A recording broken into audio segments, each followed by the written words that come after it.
How to fix portrait mode not working on Android.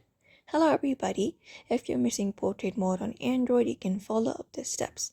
First thing first, you can clear up the camera app's cache and data. For that, head over to your settings and then just go over to apps, scroll down, look for apps, and then go over to camera.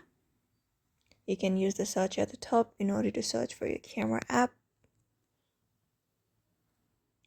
And then once you find camera, let's just wait for it to load up first.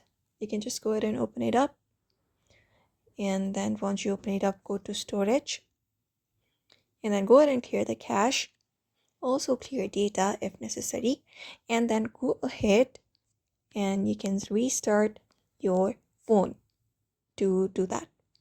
Once that is done, once your device is refreshed, and if it doesn't work, you can still update or install the camera app.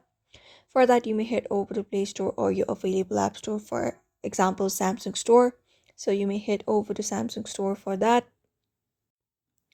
And then go ahead and update your app. Otherwise, you can update your software. For that, head over to Settings.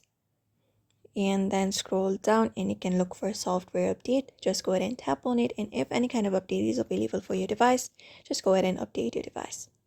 Another thing is you may also try disabling and enabling the application again. And if none of those above steps work, you can consider contacting your phone's manufacturer for further assistance. So for now, you may follow up those methods. I hope this video was helpful. Give it a thumbs up and subscribe for more tips and tutorials, and we will see you on the next video.